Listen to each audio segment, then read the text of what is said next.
Hello and welcome to episode 1 of Wicket Monologues. Today, I would like to take a look at the upcoming Border-Gavaskar Trophy and the first test match that will take place in Perth. India come into this game on the back of a very disappointing 3-0 defeat to New Zealand at home. It was a series that nobody expected to go this way, and many fear that the Border-Gavaskar Trophy will end up in a similar fashion. One aspect that India would have liked to have is a settled first 11 for this test match. But thanks to a combination of injuries and other external factors, this is not going to be the case. So, what kind of team will India go with? And who are the players that might be making their debut? One name that has taken many people by surprise is that of Nitish Kumar Reddy, the all rounder who has made his mark in the IPL with the Sunrisers Hyderabad. Little over 2 months ago, Nitish was just an up and coming player who promised to be the next great all rounder for the Indian team. But today, he might be making his debut at one of the most scariest grounds in world cricket. Another player could make his debut at the WACA is Abhimanyu Easwaran, the opener who has been scoring mountains and mountains of runs in Ranji Trophy and domestic cricket for a long time. But a test debut has eluded him so far. Despite being part of the Indian squad on a few occasions, Easwaran has found himself as the backup and not a starter. So, will his fortunes change in Perth? Well, it is going to be difficult against a bowling attack that has some of the best fast bowling as well as spin in the world. One stat that might worry the Indian fans is that Easwaran has managed to score only 36 runs in the 4 innings that he played for India A against Australia. Now, this is not encouraging to say the least, but there is hope that his solid defense could prove to be what the Indian team really needs. And though there is the temptation to use KL Rahul as an opener, I think the Indian management would prefer using the former RCB player as the number 3 batsman in place of the injured Shubman Gill. Perhaps the biggest absentee from the Indian team is going to be Captain Rohit Sharma. Now that brings us to the question of who will be the captain of the Indian team for this particular test match. And the good news is that it's going to be a crowd favourite in Jasprit Bumrah. As the vice captain, it makes logical sense that Bumrah would become the captain in the absence of Rohit, but it still feels good to hear him being called the captain of the Indian cricket team. The other major batting absentee is Shubman Gill, who nominally would have started as the one down in this batting order. The absence of Gill is particularly damaging to the Indian team because of how well he did in his debut tour of Australia in 2020-21. Gill is capable of playing the short ball very well and would have been perfect on the bouncy Australian pitches to counter the likes of Mitchell Starc and Pat Cummins. If the management does decide to go with KL Rahul as the number 3 batsman, it almost certainly guarantees that Easwaran will open the innings along with Yashasvi Jaiswal. If you have been paying attention to the Indian team, you would have realized that there is another man who is thought of very highly by many and is expected to play a big part in this Australian tour, despite him not being expected to start any of the test matches. Are you confused? Well, let me explain. The rise of Dhruv Jurel through the ranks of Rajasthan Royals and now for the Indian cricket team has been one of the great stories of the past 2 years. And now he has solidified his stake for a place in the Indian team with his excellent performances for the India A side. Now, this leaves one player in particular in quite a sticky situation, and that is Sarfraz Khan. After his century against New Zealand, many would have thought that Sarfraz had finally locked up his place in the Indian 11, and his involvement in the Australia tour is nothing more than a formality. But his form since then has been very disappointing, and that has led to doubts over his place in the starting 11. Well, if you look at it from Dhruv Jurel's point of view, he has proven himself in tough conditions against bowling that is quite good, and he has more of a stake than Sarfaraz to play in the first test match.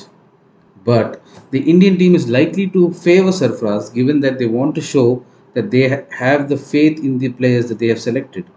This isn't always going to work out, but the Indian management needs to decide when and where they will draw the line on whom to support and for how long. So, based on what we know so far, I think that the top 6 of the Indian 11 is going to be Jaiswal, Easwaran, KL Rahul, Virat Kohli, Rishabh Pant, and Sarfraz Khan.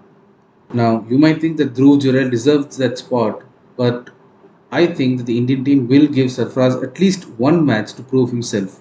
and it's up to him to tell us, the fans and the board, that he deserves to be here.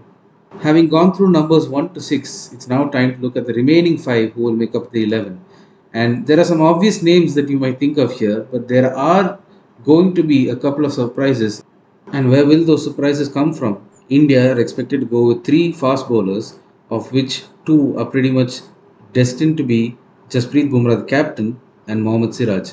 Now, Siraj does tend to be on the expensive side from time to time, but he is a wicket taking bowler, and that is exactly what you need on the Australian soil. So, as for the third seamer, who does India go with? Is it Akashdeep? Do they trust Prasidh Krishna to have the fitness to last a test match in such challenging conditions? Or is it going to be new boy Harshit Rana?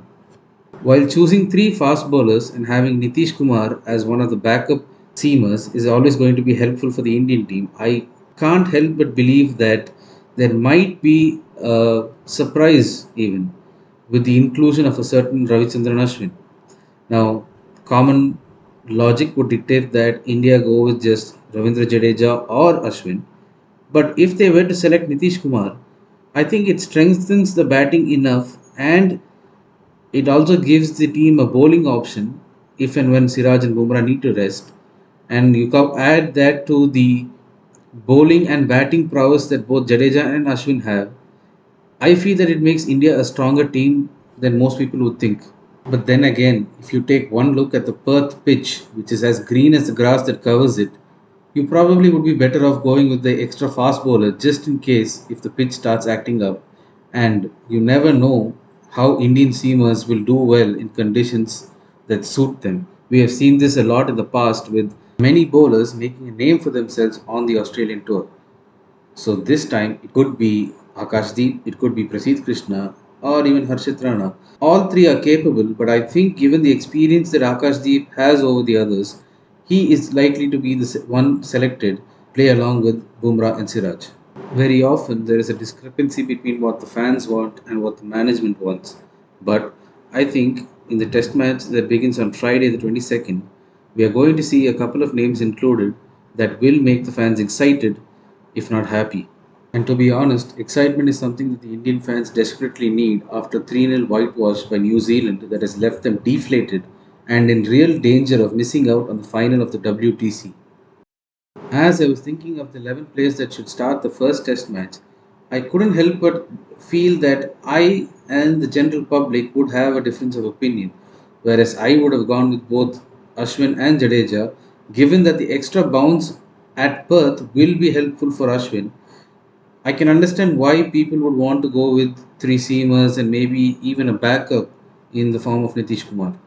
So, having seen all the options that are available to the Indian team, my starting 11 would be Yashasvi Jaiswal, Abhimanyu Easwaran, KL Rahul, Virat Kohli, Rishabh Pant, Nitish Kumar, Ravindra Jadeja, Jasprit Bumrah, Mohammad Siraj, and Akash Deep.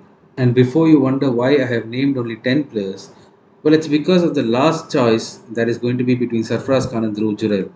While my mind says that Jurel would perform better given his form, I can't help but feel that Sarfraz deserves a chance to show what he is capable of given that this is his first tour of Australia. You never know, he might come up with a great innings or he might get out for a duck. Either way, he deserves that chance and I will be giving it to him. I would love to know what you all think of this team. Is it capable of beating the Aussies? Can an opening pair of Jaiswal and Easwaran really get the better of Hazelwood, Stark, Cummins, and Lyon? Well, that is for us to see. But until tomorrow, when I talk about the key points that India should be focusing on for this match, I'd like to say thank you for watching. Until next time, bye.